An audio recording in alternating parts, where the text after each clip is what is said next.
আমার বন্ধুরা, আশা করি তোমরা ভালো আছো। Welcome to my channel honours bros.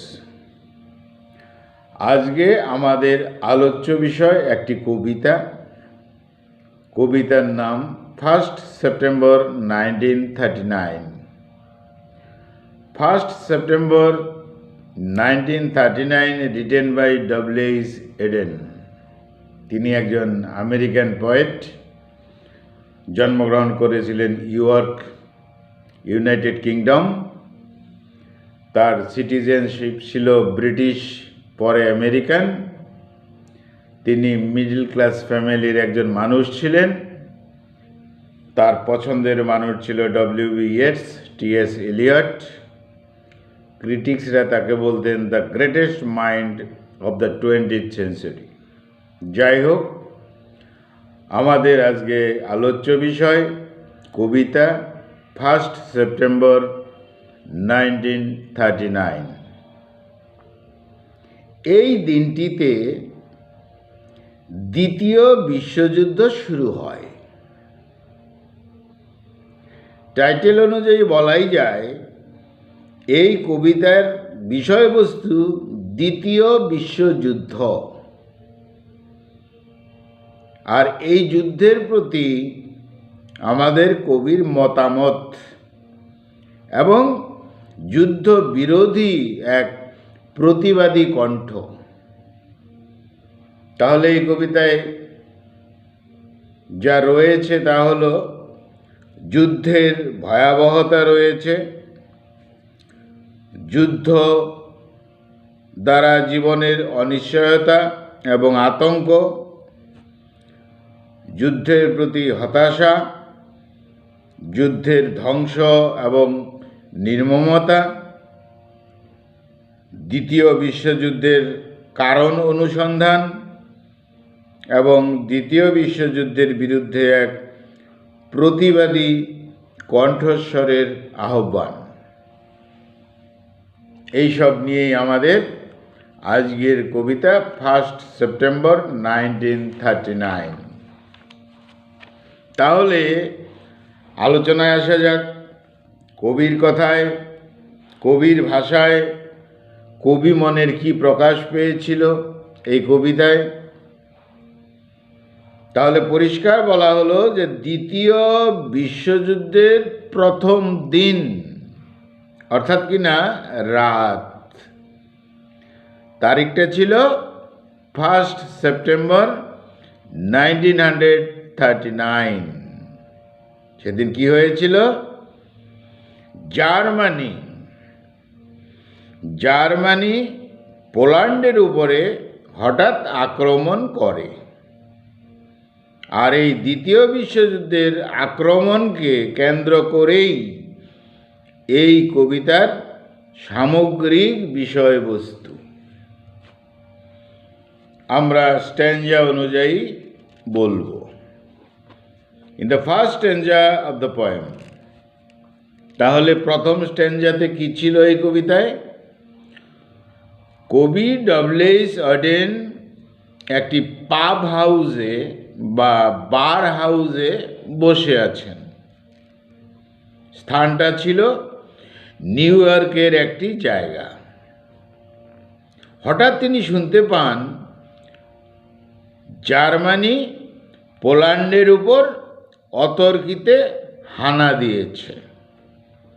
কবি আতঙ্কিত হয়ে পড়েন। তাহলে শুরু হয়ে গেল, এবার মানুষের কি হবে? কবি তখন স্মরণ করেন প্রথম বিশ্বযুদ্ধের পর একটি ট্রিটি স্বাক্ষর হয়েছিল। প্রথম বিশ্বযুদ্ধের পর একটি ট্রিটি বা সন্ধি স্বাক্ষর হয়েছিল। সমস্ত দেশসমূহ জার্মানিকে দায়ী করেছিল।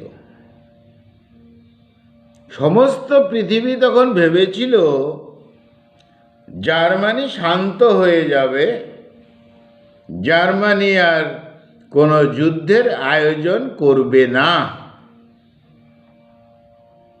এদিকে প্রথম বিশ্বযুদ্ধে যে দেশগুলো আক্রান্ত হয়েছিল তারা তখনও সুস্থ হয়ে ওঠেনি।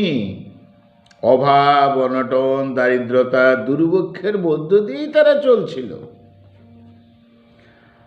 খুব চতুরতার সাথে এই ট্রিটি আইন করা হয়েছিল। কেন? জার্মানিকে চাপ দেওয়া হয়েছিল, জার্মানি আর মাথা উঁচু করে দাঁড়াবে না। কিন্তু ঘটনা ঘটে গেল উল্টো। আবার দ্বিতীয় বিশ্বযুদ্ধ শুরু, আবার জার্মানি প্রথম আক্রমণ করলো পোল্যান্ডকে। কবি এইসব চিন্তা করছেন, ভাবছেন। তিনি আরও ভাবছেন, পৃথিবীর মানুষ তাদের দৈনন্দিন কাজে ব্যস্ত রয়েছে, যোগাযোগ মাধ্যমে হঠাৎ প্রকাশ হয়ে গেল জার্মানি আক্রমণ করেছে। সবাই অবাক, সবাই হতাশ। এই শান্তিময় রাতে হঠাৎ আক্রমণ, কেউ বুঝতে পারল না। কবি তখন বলেছেন, অর্ডার অফ ডেথ, মানুষের মরার গন্ধ ছড়িয়ে পড়ল। অর্থাৎ এই পাব হাউসে বসে কবি এই যে বিশ্বযুদ্ধ শুরু হয়ে গেল এই খবরটা পেলেন, আতঙ্কিত হলেন। তারপর তিনি মনে করলেন সেই প্রথম যুদ্ধের পর যে ট্রিটি হয়েছিল, তার দ্বারা জার্মানিকে কোণঠাসা করে রাখা হয়েছিল, জার্মানি আর কোনোদিনই যুদ্ধ করবে না। কিন্তু দেখা গেল আবার নতুন করে দ্বিতীয় বিশ্বযুদ্ধ শুরু হয়ে গেল। এই সব কথা কবি ভাবছেন, এবং তিনি ভাবছেন যে মানুষের মরার তালে গন্ধ এখন ছড়িয়ে পড়ল। এইসব কথা তিনি পাব হাউসে ভাবছেন। এটাই ছিল আমাদের প্রথম স্ট্যাঞ্জার কথা। ইন দ্য সেকেন্ড স্ট্যাঞ্জা, দ্বিতীয় স্ট্যাঞ্জাতে কবি মন স্টাডি করতে শুরু করে সমস্ত দোষ মার্টিন লুথারের। কবিতায় তিনি লুথার নামটা উল্লেখ করেছেন দ্বিতীয় স্ট্যাঞ্জায়। কবি চিন্তা করেন যে কালচার অফ ম্যাড, পাগলের সংস্কৃতি, অর্থাৎ হিটলার যা করেছে মার্টিন লুথার তার জন্য দায়ী। এইসব কথা তিনি ভাবছেন। কবি হিটলার কথাটিকে বা হিটলার শব্দটিকে, এই নামটিকে সরাসরি কবিতায় কখনোই ব্যবহার করেননি, কিন্তু কবির ইঙ্গিত ওই হিটলারের দিকে। ইহুদিদের বিরুদ্ধে মার্টিন লুথার যে সমস্ত কথা বলেছিলেন তার শেষ বয়সে, সেই মার্টিন লুথারের কথায় অনুপ্রাণিত হয়ে হিটলারের মনে বিষ বৃক্ষ বপন হয়ে যায়। তাই কবি বলেছেন, find what occurred at Lynch, যাও খুঁজে দেখো ওই লিঞ্চে এখন কি ঘটছে। তার মানে এই লিঞ্চেই জন্মগ্রহণ করেছিল কে? হিটলার। অর্থাৎ ডাইরেক্টলি তিনি হিটলারের নাম ব্যবহার করলেন না, তিনি বলছেন যাও দেখো লিঞ্চে গিয়ে দেখো কি ঘটছে, হিটলারকে দেখো কি ঘটছে, এই বলতে চেয়েছেন। কবি বলছেন যে ছোট হিটলার যখন বড় হয়ে গেল, সে যেন একটা পাগল দেবতা হয়ে গেল, সাইকোপ্যাথিক গড। ঈশ্বরের মতো তার ক্ষমতা হয়ে গেল। গড বলতে এখানে দেবতা, অর্থাৎ পাগল দেবতা হয়ে গেল, সে সাইকোপ্যাথিক গড হয়ে গেল। আবার এও ভাবছেন এই হিটলারের কি ইমেগো চক্রে বড় হচ্ছে নাকি, অর্থাৎ কি না কীট পতঙ্গ জীবন চক্রের মতন সে বড় হয়ে উঠছে নাকি। কবি বললেন সবাই জানে স্কুল চিলড্রেনদের যা শেখানো হয় তারা তাই শিখবে, তাহলে এই হিটলারের ছোট বয়সে এমন কোন শিক্ষা দেওয়া হয়েছিল যার জন্য সে আজ জল্লাদে পরিণত হয়েছে। এই ছিল আমাদের সেকেন্ড স্ট্যাঞ্জার কথা। অর্থাৎ কিনা এখানে মার্টিন লুথারকে নিয়ে এসেছেন, হিটলারকে ইঙ্গিত করে বলেছেন যেন পাগল দেবতা হয়ে গেছে, আর তিনি সন্দেহ প্রকাশ করেছেন যে হিটলারের ছোট বয়সে কি শিক্ষা দেওয়া হয়েছিল যার জন্য সে জল্লাদ হয়ে গেল। সেকেন্ড স্ট্যাঞ্জা আমাদের গেল। এবার থার্ড স্ট্যাঞ্জা। এই থার্ড স্ট্যাঞ্জাতে কবি বলেছেন একজন গ্রিক লেখকের কথা যার নাম থুসিডিডেস, তার কথা বলেছেন।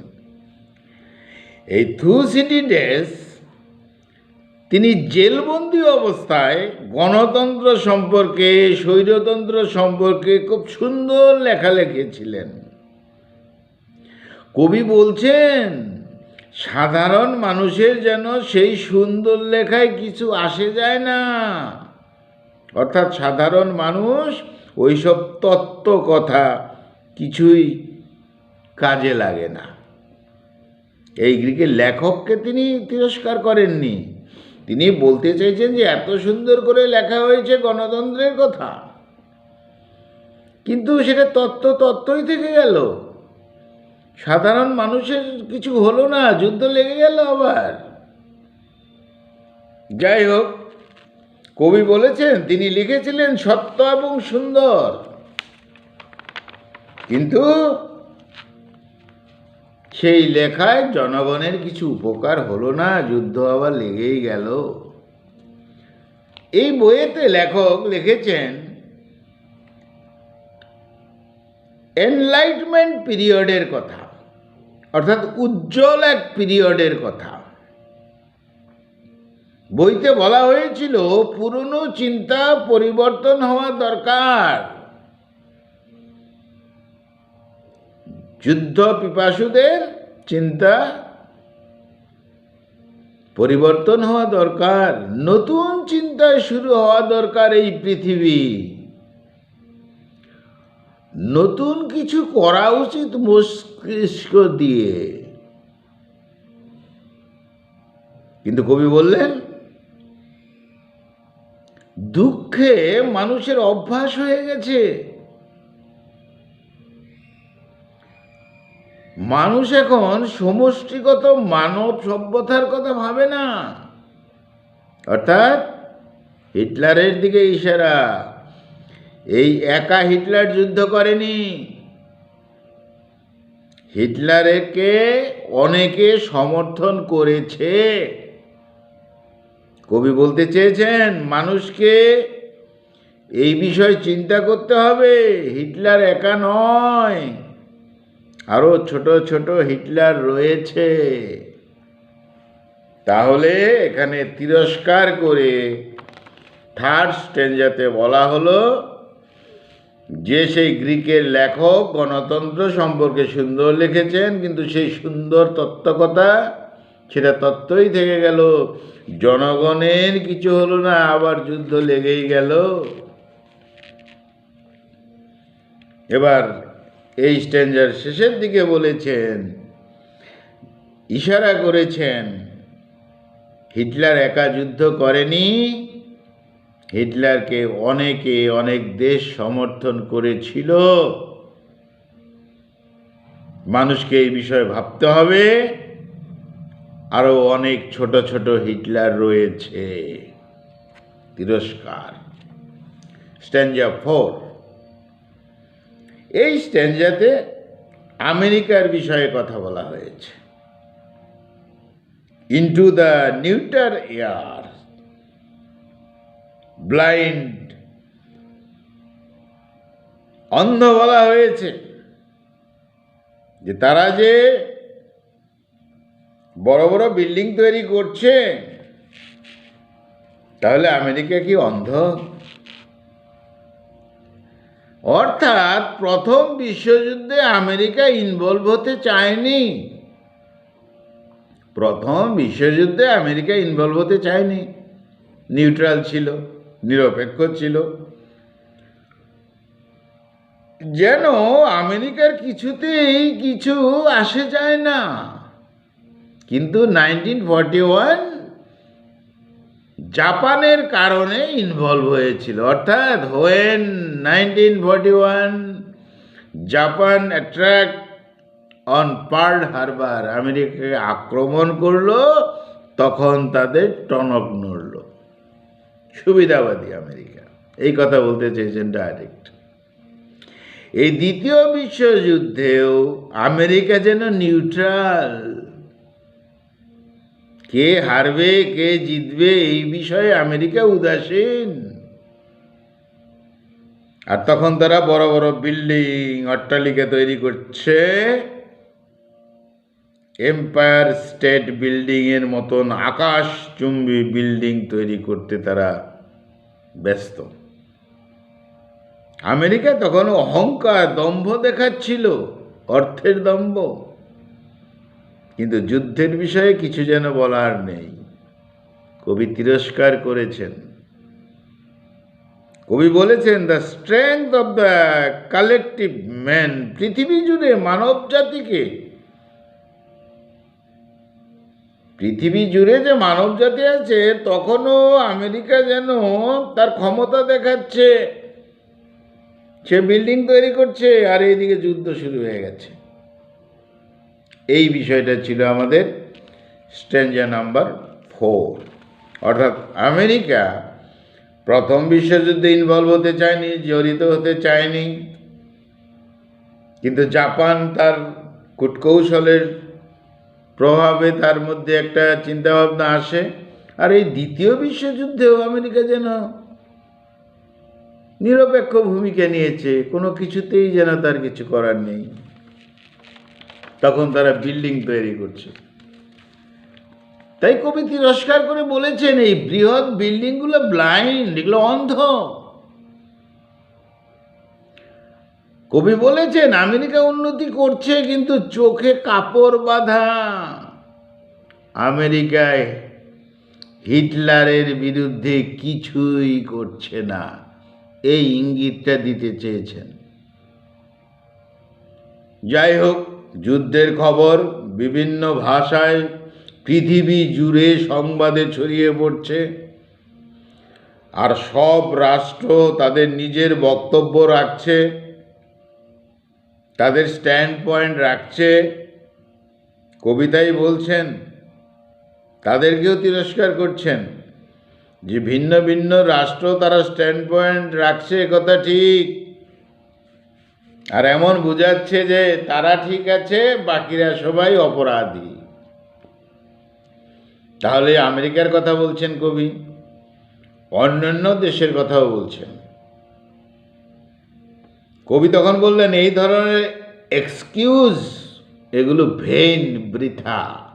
তিনি ভেন শব্দটাই ব্যবহার করেছেন, এক্সকিউজ শব্দটাই ব্যবহার করেছেন, যে না, এই ধরনের এক্সকিউজ ঠিক নয়, যে আমার কোনো বিষয় নয়, আমার স্ট্যান্ড পয়েন্ট ঠিক আছে, অথচ পৃথিবীটা ধ্বংস হওয়ার পথে।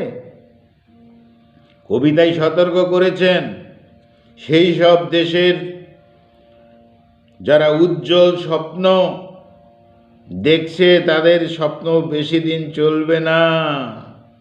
দ্বিতীয় বিশ্বযুদ্ধের তাপ, হুঙ্কার, ধ্বংস তাদেরকেও ক্ষতি করতে পারে।